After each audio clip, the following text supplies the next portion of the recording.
दोस्तों, कुछ समय पहले की बात है, पाकिस्तान जो है सूडान को $1.5 अरब के हथियार बेचने के चक्कर में था। जाहिर सी बात है, चाइनीज वेपन्स थे। पाकिस्तान खुद कोई खास वेपन्स बनाता नहीं है।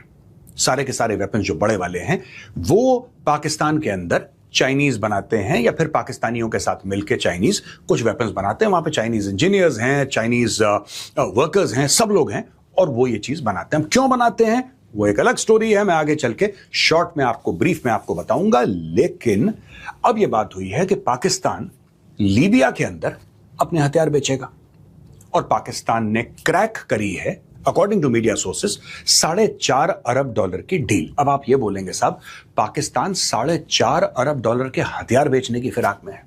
वो मुल्क जो $200-300 मिलियन के लिए मिन्नतें करता है, तरले करता है, $1 अरब के लिए लेट जाता है, वो मुल्क $4.5 अरब के हथियार बेचेगा। अच्छा, थोड़ा सा रिवाइंड करते हैं और ख्वाजा आसिफ के इंटरव्यू के आपको कुछ उनके कीमती शब्द सुनाते हैं। ये सुनिए। हमें इस वक्त जितने ऑर्डर मिल रहे हैं, क्योंकि जहाज हमारा टेस्ट हो गया है ना, वो ऑर्डर मिल रहे हैं, हो सकता है हमें IMF की जरूरत ना पड़े 6 महीने के बाद जो है। अच्छा जी बिल्कुल, मैं आपको कॉन्फिडेंस 6 महीने के बाद 6 महीने के बाद जो है, अगर वो ऑर्डर सारे मटेरियलाइज हो जाते हैं, हमें IMF की जरूरत ना पड़े। हम हाथ जोड़ के उनसे माफी मांग के जो है आराम से अपने वसाइल के मुताबिक जो है जिंदगी बसर करेंगे। यानी कि पाकिस्तान इतने हथियार बेचेगा कि पाकिस्तान को लोन लेने की जरूरत नहीं है। Pakistan need not take a loan in the future और पाकिस्तान सारा इतने वेपन बेचेगा कि वेपन का पाकिस्तान बेताज बादशाह बन जाएगा। इसके पीछे की क्या कहानी है दोस्तों, मैं आपको बताता हूं। इसमें 3 मुख्य तौर पे कहानियां हैं। पहली कहानी यह है कि जहां चाइना सामने नहीं आता वहां पाकिस्तान दलाली करता है चाइनीज हथियारों की। अब these people say, the Pakistanis say we're making weapons, we're making this. आपने कोई भी लो टेक से लो टेक, आपने कोई पाकिस्तानी इक्विपमेंट देखी है? लो टेक से लो टेक मैं कहता हूं, माइक्रोवेव ओवन ले लीजिए या कुछ भी ले लीजिए, आपने कभी देखा है किसी पाकिस्तानी को बनाते हुए? कोई पाकिस्तानी ब्रांड आपने सुना है कि ये पाकिस्तानी ब्रांड है, ये वॉशिंग मशीन बना रहा है, ये पाकिस्तानी ब्रांड है, ये बच्चों के खेलने के लिए भालू बना रहा है, टेडी बेयर बना रहा है? आपने सुना है कभी ऐसा? क्योंकि ऐसा कोई ब्रांड है नहीं। There is no, Pakistanis make almost nothing. कुछ जांगिए बनियान तौलिए बना लिए, इससे ज्यादा पाकिस्तानी बनाने की सलाहियत नहीं रखते। लेकिन यहां पे पाकिस्तानी 4.5 जनरेशन का एक हवाई जहाज बेचने की बात कर रहे हैं। तो दोस्तों, एज यूजुअल पीछे खड़ा है चीन। ये चाइना के लिए दलाली कर रहे हैं, चाइना के लिए मार्केटिंग कर रहे हैं और बीच में ये अपना कमीशन खा लेंगे। ठीक है, अब दोस्तों जरा लीबिया की बात करते हैं। आपको पता है कि colonel Muammar Gaddafi, he was the ruler of Libya. वो बेताज बादशाह था लीबिया का और उसका एक बड़ा डार्क पास्ट रहा है। खैर, फोर्सेस जाती हैं लीबिया के अंदर, उसको पकड़ती हैं and he is for all practical purposes gone, dead. उसके बाद लीबिया के अंदर हो जाता है सिविल वॉर शुरू। सिविल वॉर में 2 फैक्शंस बनते हैं। ये कौन से फैक्शंस हैं, ये फैक्शंस क्या क्या करते हैं, पाकिस्तान किन चक्करों में अब पड़ा हुआ है, जरा उसके बारे में मैं आपको बता दूं।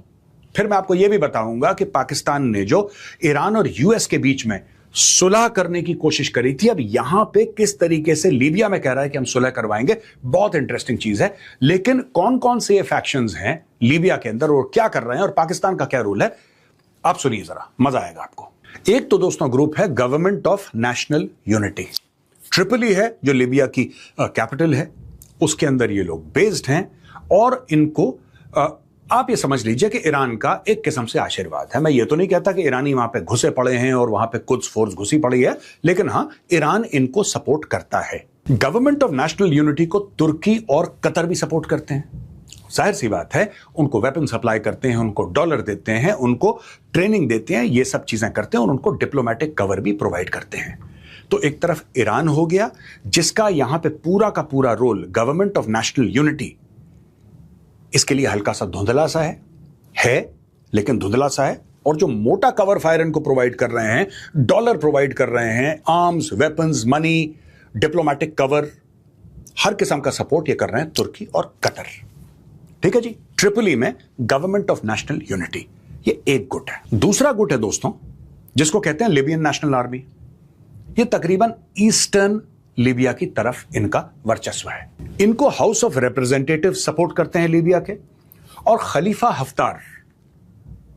हफ्तार इनका हेड है, और उनका बेटा Saddam Haftar, he is the main force behind this group.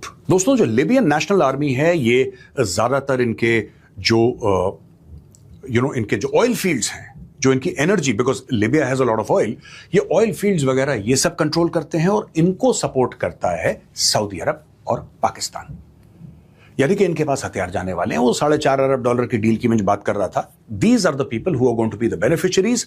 ये जो हैं, ये पैसा देंगे तो पैसा पाकिस्तान के पास आएगा। अच्छा, अब आप ये बात सोचेंगे कि भाई साहब, चाइना इतना बड़ा देश है, चाइना इतना बड़ा देश है, इतना बड़ा मुल्क है, दुनिया की नंबर 2 की इकोनॉमी है, एक इकोनॉमिक सुपर पावर है China. It is a military super power in the making. China खुद क्यों नहीं बेचता? यह सवाल आपका जायज होगा अगर आप ये सवाल पूछेंगे कि चाइना को पाकिस्तान की क्यों जरूरत है, चाइना खुद बेच ले। भाई, अगर आप ये कह रहे हैं कि वहां पे चाइनीज इंजीनियर्स हैं और चाइनीज वर्कर्स हैं और पूरा टेक्निकल स्टाफ और जो भी स्टाफ है वो चाइनीज है और वही पाकिस्तान में बनाता है, तो चाइना खुद भी तो बनाता है हथियार, खुद भी तो बनाता है। चाइना डायरेक्टली क्यों नहीं बेचता? चाइना को क्यों चाहिए पाकिस्तान बीच में?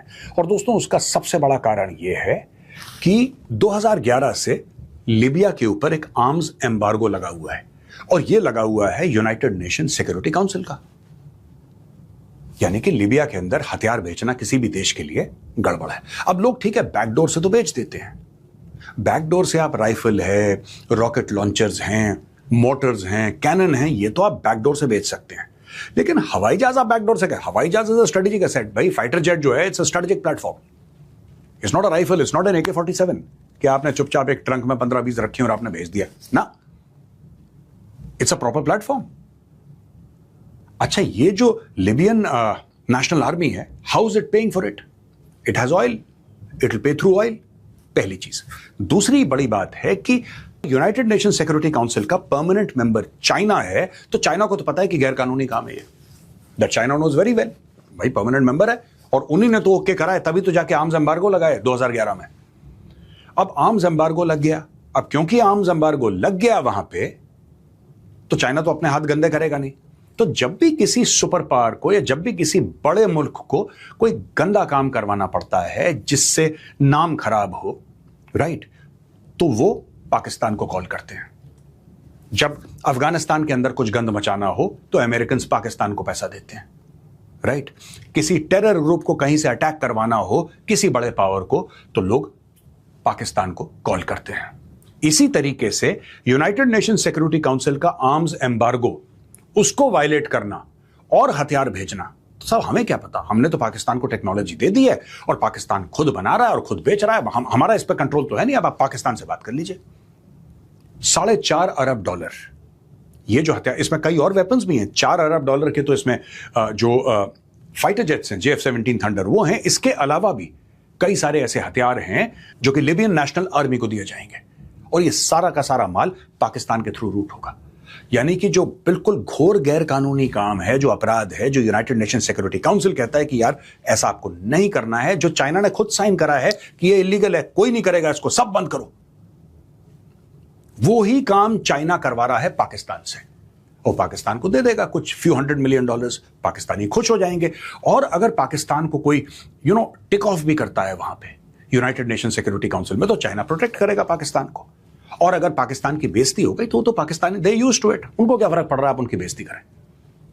उनको जिस दिन बेइज्जती नहीं होती उस दिन उनको फिक्र होती है कि have we become less relevant to the world. बाकी बेइज्जती चल रही है, it's all casual, it's all okay, another day in office. तो दोस्तों, ये चीज है, ये वहां पे इस तरीके से मेडल करने की कोशिश की जा रही है। पाकिस्तान ने यह बताया कि साहब हम अब जाएंगे, और ये दोनों जो गुट हैं, एक तरफ गवर्नमेंट ऑफ नेशनल यूनिटी है और दूसरी तरफ लिबियन नेशनल आर्मी है, हम इन दोनों में प्यार मोहब्बत के संबंध करवाएंगे, जैसे इन्होंने प्यार मोहब्बत के संबंध ईरान और अमेरिका के बीच में करवाए। और ये पाकिस्तानी मीडिया को कोट कर रहा हूं मैं। इन्होंने दुनिया की सबसे बड़ी जंग रोक दी, सबसे बड़ी जंग आप देख रहे हैं ना किस तरीके से रुक रही है। बंदर अब्बास धुआं धुआं कर दिया, तेहरान के इर्द गिर्द बमबारी हो रही है आज की तारीख में। When I record this today, 16 जुलाई है आज की तारीख, 16 जुलाई को जो बमबारी हो रही है, और ये पाकिस्तानी सेलिब्रेट कर रहे हैं कि हमने तीर मार दिया। अब ये लोग कह रहे हैं कि ये जो दो लीबिया के गुट हैं, इनके बीच में हम प्यार मोहब्बत करवाएंगे। और दो गुट हैं जो एक दूसरे के खून के प्यासे हैं, जिनके बीच में झड़प होती है।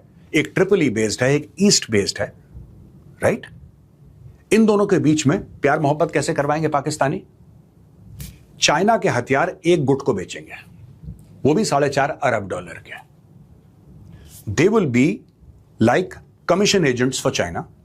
ये दलाली करेंगे और ये चाइनीज हथियार एक गुट को देंगे, वहां से पैसा कमा के चाइना को देंगे और चाइना इनको इनका इनाम देगा, इनकी दलाली देगा, और फिर अकॉर्डिंग टू द पाकिस्तानीज किसी तरीके से लीबिया में अमन हो जाएगा। क्योंकि you would have armed another side to such a level, आप इस लेवल तक एक साइड को आर्म कर चुके होंगे कि फिर यानी कि पलड़ा बिल्कुल, जिसको कहते हैं कि it would have totally shifted to the other side. तो ये दोस्तों, इस तरीके से चाइना जो है वो अपनी फॉरेन पॉलिसी प्ले करता है पाकिस्तान का। चाइना ने अपने हाथ गंदे नहीं करे, चाइना बड़ा क्लियर है। चाइना कहता है we are a big nation, we have a nation, we have a civilisation, we have a history, we are rich, economic super power है, मिलिट्री सुपर पावर 10-15 साल में बन जाएगा चाइना, उससे भी कम में।